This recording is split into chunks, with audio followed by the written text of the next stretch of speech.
Our next speaker is Andrew Johnson. He's out there someplace, or is it? Oh, good. Okay, he left. I couldn't resist at the beginning the introduction to Andrew Johnson by drawing from his own biographical introduction on his website, which reads, Andrew Johnson was born in Cortland, New York, to a jazz guitarist, Civil War historian, father, and science major mother who together won many bowling tournaments. He made his first life-size faux bronze sculpture of Baron Manfred von Richthofen at the age of 13, miniature marzipan figurines of Fats Waller at 11, and his first film cycle on the Battle of Gettysburg at 9. Unfortunately, nothing Andrew ever did over the course of his ensuing career would rise to the level of that early work. But nonetheless, I think that we should recognize and acknowledge that at least some of his work since then has been amply demonstrated, displayed across the world, a concatenation of exhibits, performances, and showings, which, as Andrew tells us, seek to both address the exigencies of the daily realities and to undress the refined aesthetics of art. So, just to name a few, the Haitian grassroots movement in La Vallas, homelessness in Cincinnati's Over-the-Rhine neighborhood in a dressing room, unabated sowing of landmines in spring, let them keep their children tethered, crises in the Middle East impressed, when words were earth, fleece fold, the Annunciation too, victory, pluck, and in gazelles, etc., etc. In 2001, Andrew Johnson co-founded PED, PED, with Millie Chen and Paul Vanus. PED is a socially engaged collective that has offered bicycle lecture tours for international site-specific projects ranging from Buffalo to Hamilton to Belfast to Chongqing and Rio de Janeiro. And since 2001, and probably most relevant for us today, in a variety of settings and in his own work, Andrew has taken on issues of war, violence, and the mechanisms and projections of terror, in quotes, and terror without quotes, and while always drawing attention to its refined aesthetics. So Andrew's presentation today is entitled, in other words, let me rephrase that.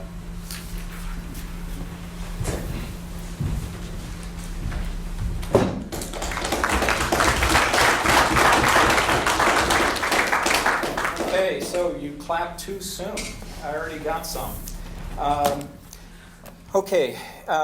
Thank you very much, Paul and Adam. It's really nice to be here, and thanks to CAS. Paul, I have a dig for you later in the presentation.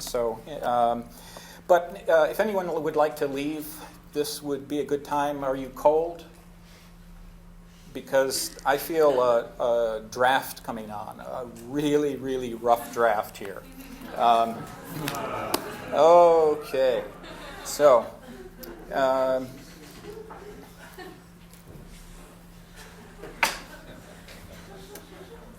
all right.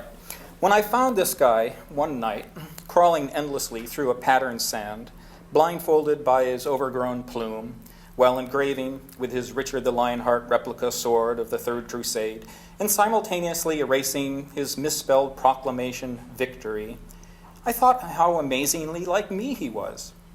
He, like all true red-blooded, black gold-seeking, patriotic Americans, created a role of a superhero who combats supervillains that are invisible and so omnipresent.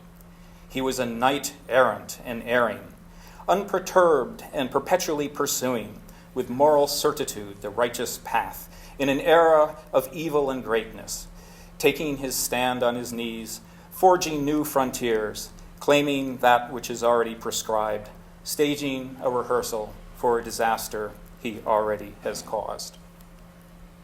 If this description sounds all too familiar, it should.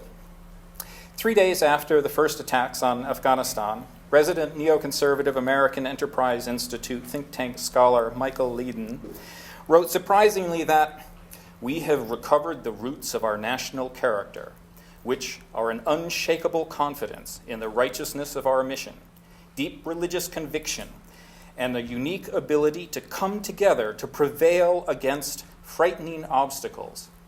Next time, we must dismiss those who tell us that all people are the same, all cultures are of equal worth, all values are relative, and all judgments are to be avoided. My role today is that of introducing several tactics with contemporary artists, the tactics they take in redressing the war on terror narrative that are taking place within and outside the art world proper. That is to say, that these examples are of works that function within the museum, the blue-chip commercial gallery, the state-supported international biennials, the private and publicly funded new and alternative museum and exhibition spaces, the interactive web live feed gaming community, as well as the non-institutionally sanctioned artist, organizers, activists, and street actions. I have brought them together in this context, for I believe that they share many aspects, namely, clearly articulated target publics to engage, well-considered modes of execution, as well as critical, concrete aspirations. They are affecting and effective, caustic and comic, empowering and entertaining, and utopic as well as realist. They are all generous in their outreach to wide range of audiences and participants, are startling in their evocative and surprising use of imagery. The urgency of their subjects command the consideration for the efficacy of their ability to communicate. They are nothing if not topical, frequently taking place in real time or even prophetic, as well as indelibly haunting. I have interspersed references to news events of the last few months or even days to indicate the continuing relevance and uncanny applicability to our actions this hour, to show yet again that the past isn't even past.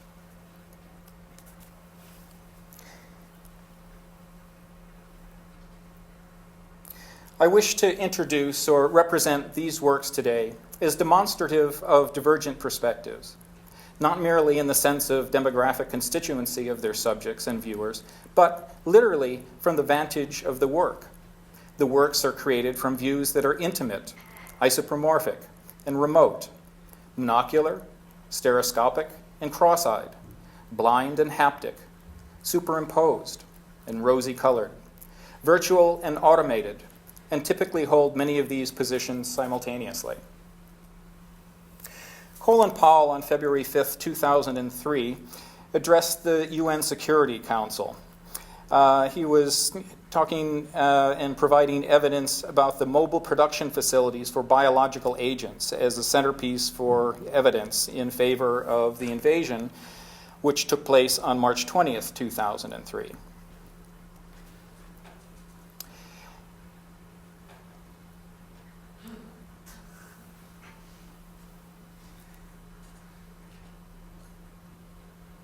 Okay, well, I thought you were looking at that just a moment ago.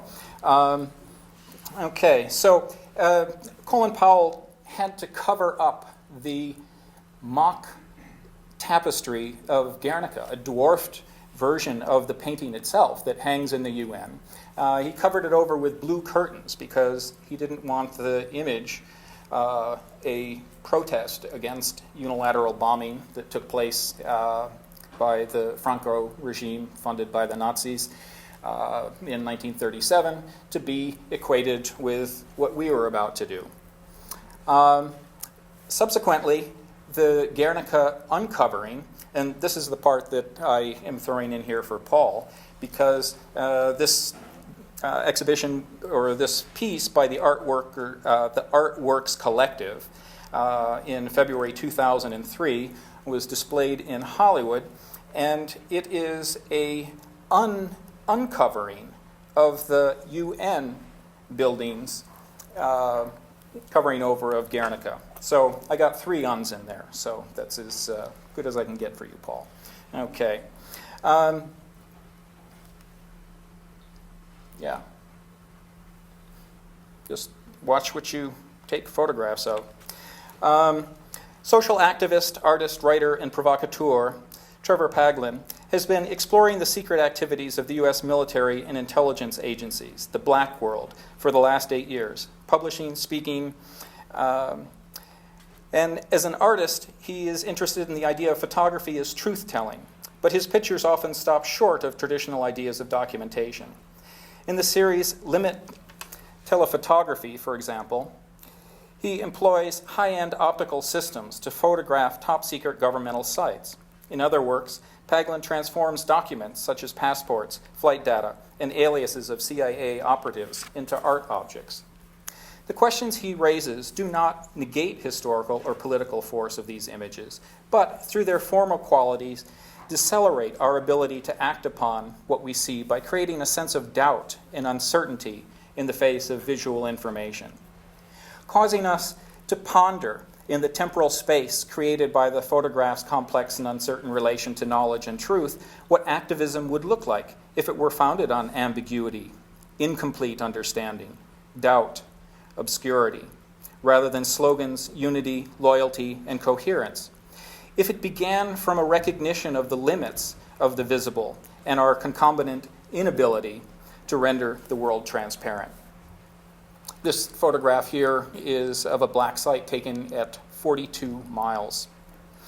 Much of the current position to the war on and of terror in general, and to the Bush administration's sanctioning of torture in particular, has relied on a political strategy of exposure, which human rights organizers refer to as mobilizing shame. Photographs play a central role in this shaming process. Rather than understanding Paglen's images within the exposure of shame economy, we might more usefully understand the limit of telephotography series as exploiting qualities inherent to photography to create discursive spaces in which to reflect on present alternatives to existing modes of visual activism. So that was an extended quote by Karen Beckman from the Art Journal in 2007. This project involves our own Rich Pell tagging up with Trevor Paglen and Rich's Institute for Applied Autonomy. The Terminal Air is a project that explores the thoroughly modern Extraordinary Rendition Program enterprise that is largely carried out using leased equipment and private contractors. These private charter planes often use civilian airports for refueling, making their movements subject to public record and visible to anyone who knows which tail numbers to look for. With only knowledge of what these planes have been used for in the past, human rights activists are left to their own movements as a vast black box and can only speculate whether any specific plane is currently carrying human cargo en route to being tortured in a so-called CIA dark prison. Represented on two wall displays is a speculative visualization of the known movements of some 30 of these planes. The map indicates the plane's movements during the last 6 years. Periodically, new information on a plane's whereabouts will arrive and will be indicated on the map display. Here's a piece, Tarpene, Carolina, subtitled Hillbilly Amor, a pun on armor, named for a box turtle to honor troops serving in Iraq. Melchin's assemblage, which contains, among other things, a flattened shopping cart, broken multi-paneled window, and a chunk of concrete, is in the exact width and height of a Humvee. Hillbilly Amor takes the term hillbilly armor, which is scavenged materials used by soldiers for improvised bulletproofing and vehicle hardening, especially in Iraq. We call it hillbilly armor, a soldier says, because all we did was cut out thick steel and put it on our doors. We have a really good welder who worked really hard on that to give us extra protection. While Rumsfeld was saying, well, you go to the war with the army you have. His good news about the efforts overseas. Rarely a good medium for presenting complexity, television tended to promote the images of us versus them. The Yes Men, this is really fun here, so you got to pay attention to dates for a moment. This is a piece from the New York Times on Saturday, July 4th, 2009, which was disseminated in an edition of 80,000 copies on November 12th, 2008. So the fake edition of the paper was handed out on the streets of New York and Los Angeles by a couple of thousand volunteers. The fake edition shows their ideas for a better future with headlines such as, Iraq war ends and nation sets its sights on building sane economy. The front page contained a spoofed motto, all the news we hope to print, from the famous phrase, all the news that's fit to print. Articles the paper announces dozens of new initiatives, including an establishment of national health care, maximum wage for CEOs, and an article wherein George W. Bush accuses himself of treason for his actions during his years as president. There's also a Reuters photo of the fake cover page and a fake website. So when hearing, again, pay attention to the date, August 31st, 2010, so not so long ago, President Obama declared an end to the American combat mission in Iraq. What does this mean, Aaron Hughes, an artist and organizer for the Iraqi Veterans Against the War and member of the Winter Soldiers, asked. Troops in Iraq have been drawn down from 90,000 earlier this year to a total of 49,700 U.S. troops as of August 23, 2010. All other nations, by the way, have withdrawn their troops. This does not include as of March 2010, more than 200,000 private contractors. More private contractors than soldiers were killed in Iraq and Afghanistan in recent months, the first time in history that corporate casualties have outweighed military losses on America's battlefields. But then there are 4 times as many of them. When President Obama spoke of troop deaths in Afghanistan earlier this month, he made no mention of fatalities among the private workforce, which the State Department is planning to more than double. This is a project by Jennifer Carnegie, a photo series entitled Soldier Stories from Iraq and Afghanistan, which is her reenacting of their most acute memories as they transition to civilian life. The title of this piece is an extended one, which is Former Staff Sergeant Starlin Lara, C, Detachment, 38th Personnel Services Battalion, 1st Infantry Division, U.S. Army, veteran of Operation Iraqi Freedom, Treasure Island, San Francisco, CA, January 2010. So even without reading the whole interviews that are also very much a part of the piece, and the photographs are not meant to stand on their own for time, then I will just tell you the title of this piece, which is Captain Elizabeth A. Condon, New York Army National Guard, veteran of Operation Iraqi Freedom, with daughter Kate and mother Elizabeth, Troy, New York, June 2008. Okay, so in interrupting a day at the beach at Coney Island, you could see scenes of the United States government's rougher practices presented by the artist Stephen Powers, who is being deliberately provocative. What's more obscene, he asks, the official position that waterboarding is not torture, or our official position that it's a thrill ride?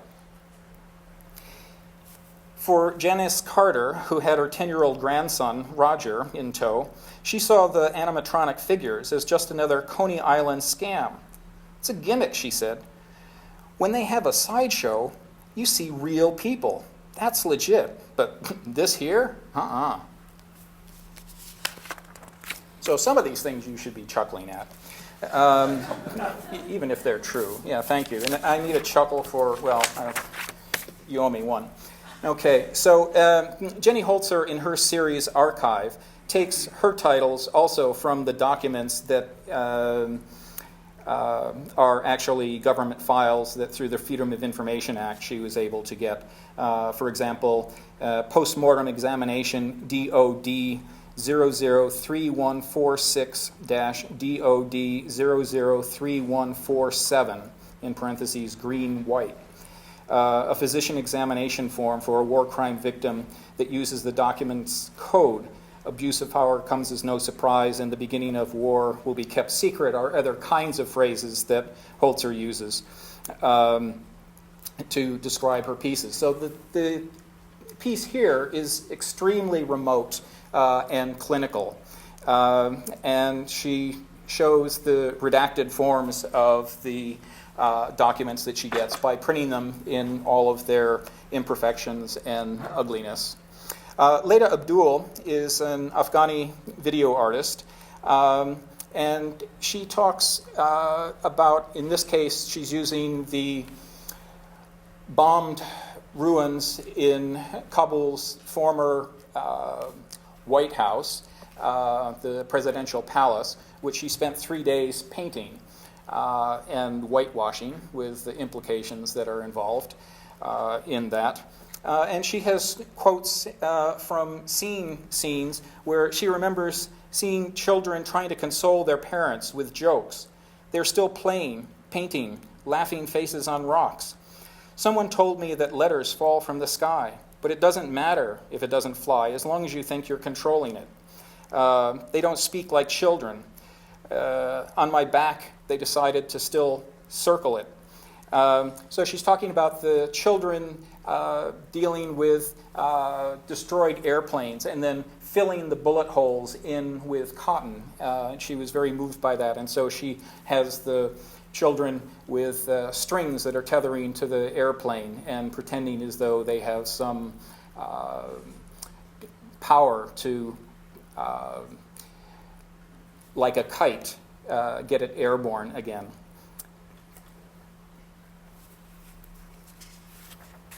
Okay, a bunch of stuff about what we're doing earlier, about raising taxes in Afghanistan, and threatening to withdraw funding for the flood relief if they don't raise the taxes, so that they can be expending more money on the war effort. Here's a piece by Susani Slavic titled Rebuild 2008. It's an interesting case in multiple cultures coming together, in that it's a 15th century border that was around a Chinese dignitary portrait that is now located in Istanbul, but was actually from a 15th century Tabriz library. And that leads us to a project by Jeremy Deller, Creative Time in the New Museum in New York, Eshram Praza, Jonathan Harvey, and Nato Thompson, called It Is What It Is. And for this, they took a car that was bombed and drug it through the United States on the back of a trailer as they went across the country to speak to people about the Iraq War. Esram is Iraqi, and so he was serving as a translator, but also an expert on Iraqi culture. And Jonathan Harvey is a returned military personnel who can be called at any time back to Iraq. And the whole premise of their project was to engage people in discussing what their experiences and what their uncertainties are about Iraq. What is potentially controversial here is his own statements that this also took place, by the way, in Iraq, in Baghdad. They had simultaneous conversations where they would go over to Iraq and then interview people there, as well as engaging the American public. But Deller says that that he was expecting to have a lot of opinions, which he did in the project, but that the project isn't about, or is about the war, but it's not anti-it. It's too late to be anti-it. To make an anti-piece, there's no point in that. This is really about it and about information about it. So one could take issue with that, perhaps, but he does have the caveat that he thinks it might not be too late to have projects that would be anti the Afghani war, which is curious since that is now 10 years old. Okay, so Wafa Bilal is an Iraqi, and for this project, and counting, which took place from 8 p.m. March 8th to 8 p.m. March 9th, 2010. He had multiple thousands of tattoo pricks put in his back. Those of the cities in Baghdad were tattooed in red ink and were visible. And then he had one dot pricking his back in ultraviolet light that became invisible for every Iraqi death that had been there, which has been well over 100,000 at the time of the peace. That you can see under black light. Okay, and another case in point that you would probably appreciate is that he set up a project called Domestic Tension, where you could interact with him in real time online and shoot a paintball at him for 31 days. And so the objective was to raise awareness of virtual war and privacy, or lack thereof, in the digital age.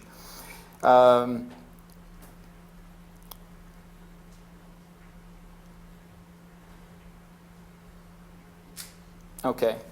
Close enough. All right, now here with Emily, I thought this is particularly interesting because if we go here, she was demonstrating against the murders that took place in Israel of the Turkish peace activists that were killed during the flotilla.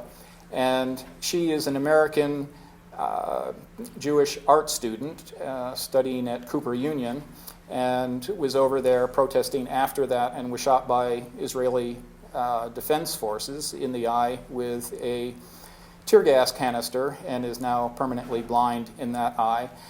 And I wanted to show this photograph because we're usually thinking of the victimized, vulnerable Palestinians, but here it's the Palestinian who's protecting the Westerner who goes over. And I will conclude here with a project by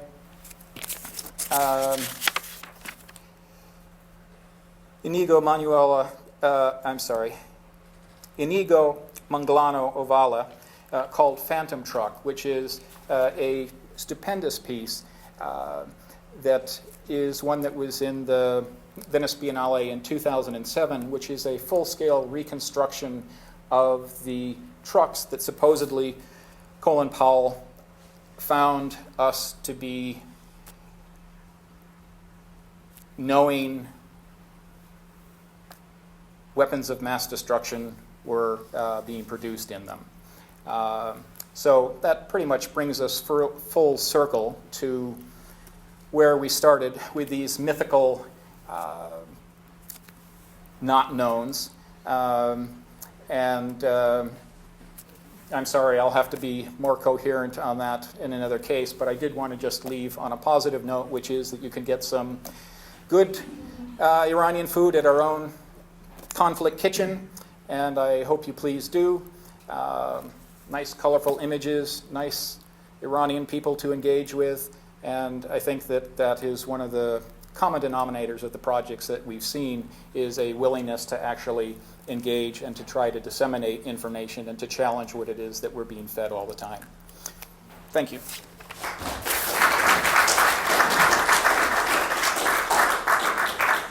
Maybe you can just both come up and we can have a sort of a question and answer where you're both present, and then you can take exception to what each other say and get into knockdown, drag out, argument, debate, rather than just sitting in your places.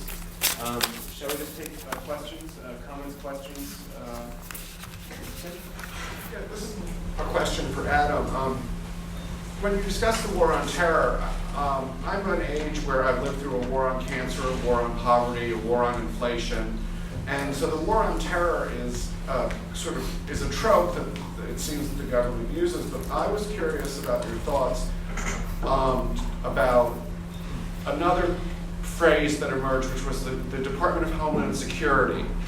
And whereas the war has been used almost to the point of having very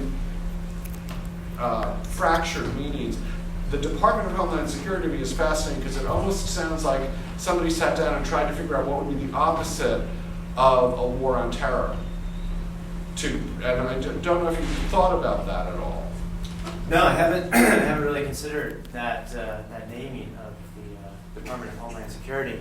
But I mean, it is interesting how we used to have a Department of War, and then of course that shifted to the Department of Defense. So there is something to the way we name our institutions that maybe has somewhat of a masking effect on the policies that we're engaged in. So, again, I haven't really given much thought to the Department of Homeland Security, but it would be interesting to look at in more detail.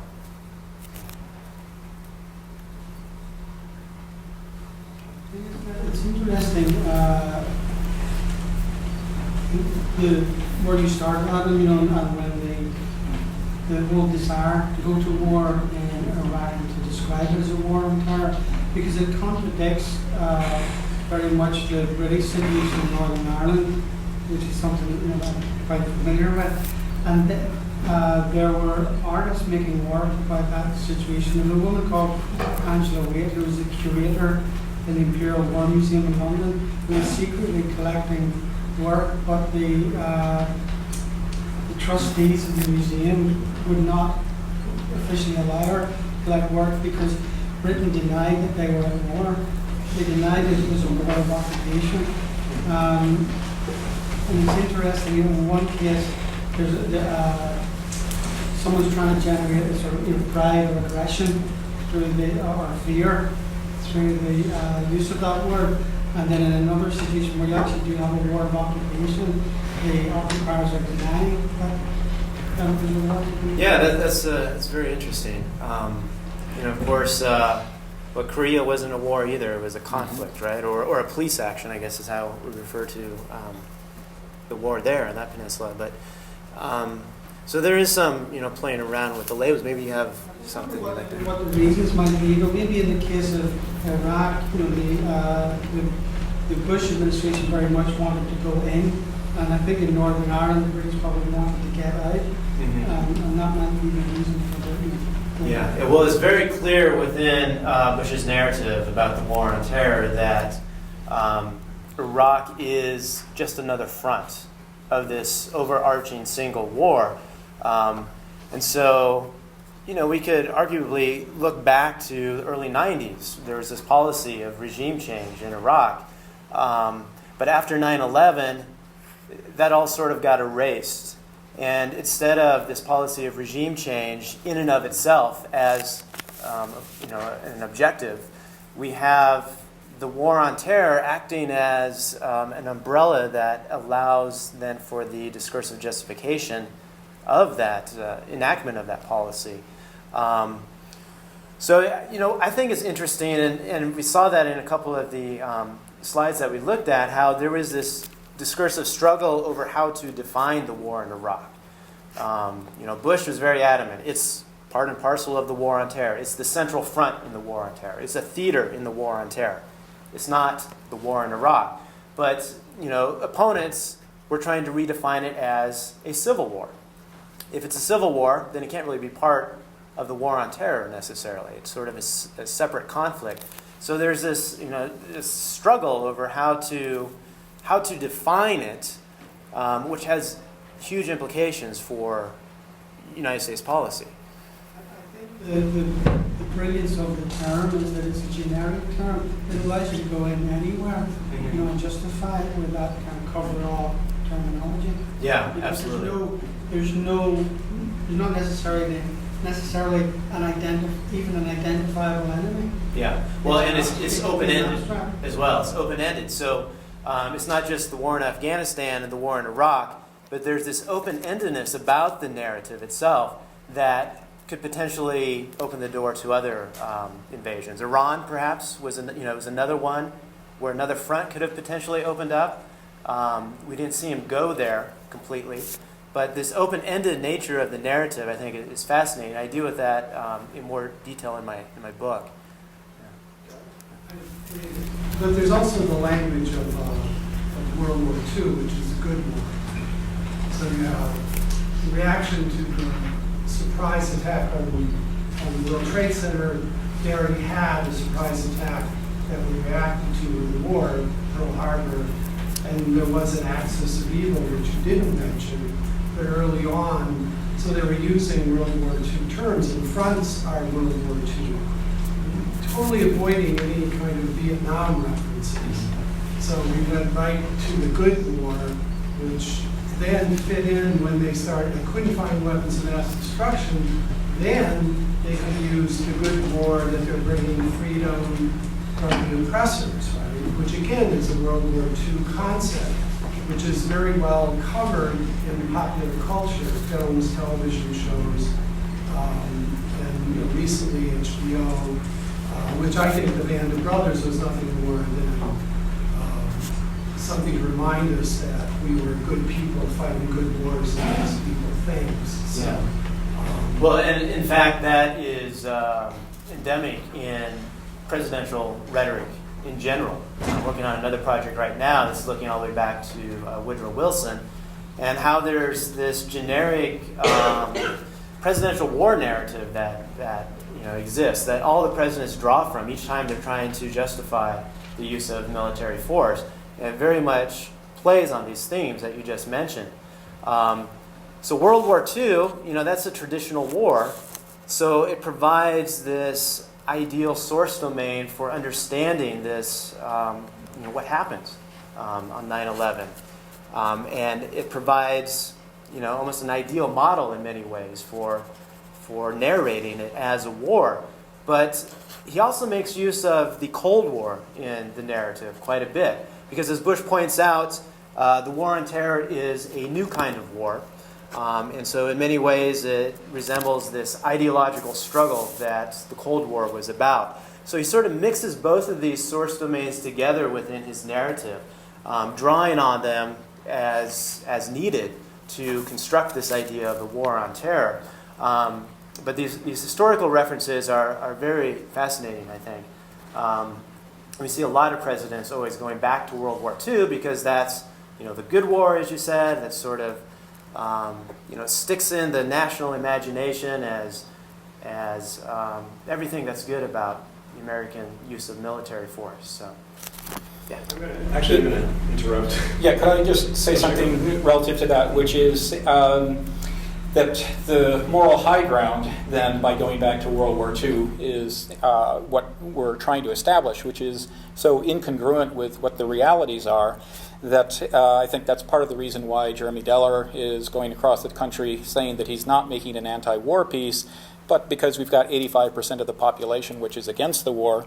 And so just talking ought to help by introducing them to an actual live token Iraqi, what's going on. Because people who were most embracing of this war, thinking that it is about freedom and liberation, find that, oh my God, now I'm forced to talk to this Iraqi who is someone that they were trying to liberate. Right? So everything gets turned on top of itself. And the same is true with the liberation of women in Afghanistan, because the implications are our policies are making it exactly the opposite of that. Women are more imprisoned in their houses, in part for fear of being blown up by us, which is a very real one. So not only is it reinforcing the atrocities that the society in its dire patriarchal nature is instilling on itself, but then it's also got the real world aspects of being blown up by planes that are flown remotely and have taken our human agency away from doing so and our moral culpability. So it's increasingly difficult to be able to maintain the high line. I'd like to follow up maybe a bit on that point, and this could be to either one of you or both of you. And I thought it was sort of striking on the one hand, in Adam's talk, he talked about the sort of, the politics of the rhetoric, right? So that it's not just about something that's imposed from the top down, but rather that in every instance where that rhetoric is taken and respoken or reframed, or there's this moment of political possibility. Yeah. You know, it's the so-called quotation. But in terms of what you focused on, you focused very much on the rhetorical possibility, or a politics that emerges purely in that moment of rhetorical reappropriation. And whereas Andrew, it seemed like so many of the artworks you were talking about are not. I mean, they may have rhetorical aspects, but they also go beyond that in a sense. And it's like, so for instance, the artist you mentioned, I don't have the exact quote, the most political decision is how you direct people's eyes. You could, generalize beyond that, not just to vision, but to their feeling, their senses, their ability to, to have some sort of, to engage with a material object. It might not be about war on terror with or without quotes or capitalized, but about something else, and that there's this enormous possibility. And that's something else that's non-rhetorical. So I guess I wanted to push both of you on this question of where do we think about politics in this as something that's either rhetorical or non-rhetorical, or not necessarily, but maybe engaged with rhetoric and something. Well, I think the key question there is how do we achieve social transformation? And maybe you have some ideas on how art can sort of factor into that process.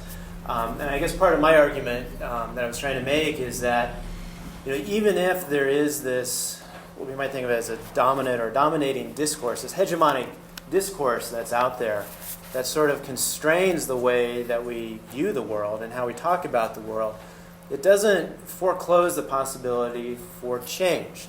I think if we look closely, there's a lot of play within that system. And there's a lot of potential possibilities for how that system can be incrementally moved from within. So I don't know how. Yeah, well, I would argue that every one of the pieces that I was showing is rhetorical, is conscious of what moves it's making that way. And certainly it's true that they are advocating and trying to find new ways to actually bring that change forth. And so there are, that's why I was choosing examples that are both in traditional art contexts, where you've got pieces that are being sold for $100,000, right? So that you could still think of painting as a painting, and yet they're bringing these other issues into that form, so that even when you have the painting behind you on the couch, it's pretty hard to extricate yourself from what its textual meaning is. But then with the Trevor Paglen pieces, where we have the increasingly out-of-focus things, right, it's a whole different way about thinking of photography and the credibility of photography, right? It's not just the fact that digital manipulation has undermined the veracity of what's going on, right? And that ontologically, I think, as being a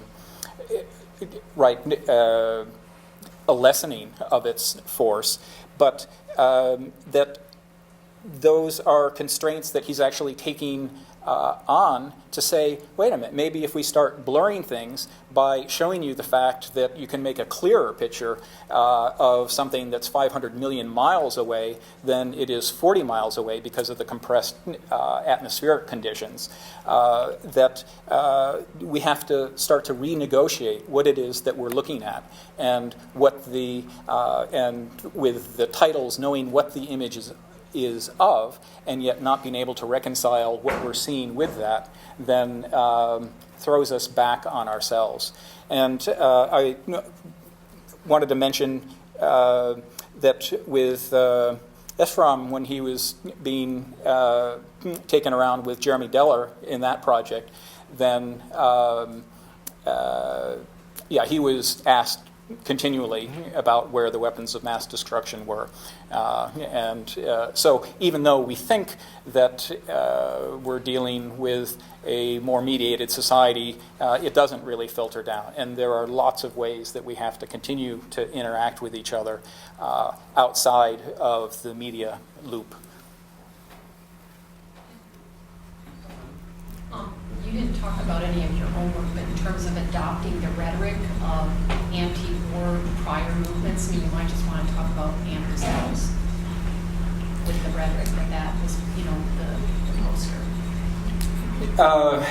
Yeah, there's also, within these works, there's multiple levels of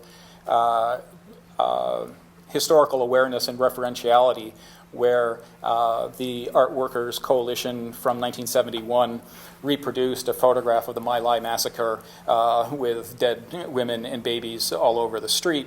Now we aren't able to show any photographs of returning soldiers, even though Obama said that we're able to do so, right? So very tricky sort of maneuvers that happen that way as well, because we can say, oh, well, it's okay as long as the families say that it's okay to do it. But in actuality, we haven't seen any, right? So the diffusion against the censorship is gone. But on the other hand, the result is still the same. And I think that we find that happening, and that's part of the reason why I was bringing up about the returning forces, right? The end of combat troops. But in fact, the 49,700 troops that are over there are all trained combat troops. And the new ones that are going on are writing out their wills and preparing their guns before they go over. So if we get the advising role from Vietnam, then you get a little bit of deja vu there. Well, I think it's interesting how you mentioned the censorship, because that's always an issue in having a population to address that's politically aware, because it's ironic that the only photos, or some of the most dramatic photos that we received from the war are the ones taken from people that are torturing prisoners, and that, taken on camera, digital cameras, that were not, they did not intend for those to leak out, but they did, and it caused a huge reaction and a horrifying reality that this is actually occurring, this is happening. So I don't know if either of you have looked into how the internet and mass media has really, how that interacts with the materials that are being conveyed to the general public. Well, I would say that there is an Israeli getting the photographs taken of bound Palestinians in images that are hauntingly evocative of Abu Ghraib, but have been on the web for a couple of years and only now are getting attention, right? So there is this perpetual fight even within the mediated society, especially since we've got such a plethora of information that is choking us as to how to select and choose what does come to the forefront. And in that way, that's part of what Bilal was doing by having this interactive game where people can be shooting at him. And getting, at the 30th day, he had to actually extend it because the gun was going off every second, or more than every second, in live time on the 30th day. That sounds ominous. Well said. No, Okay, well, thank you much. Thank you.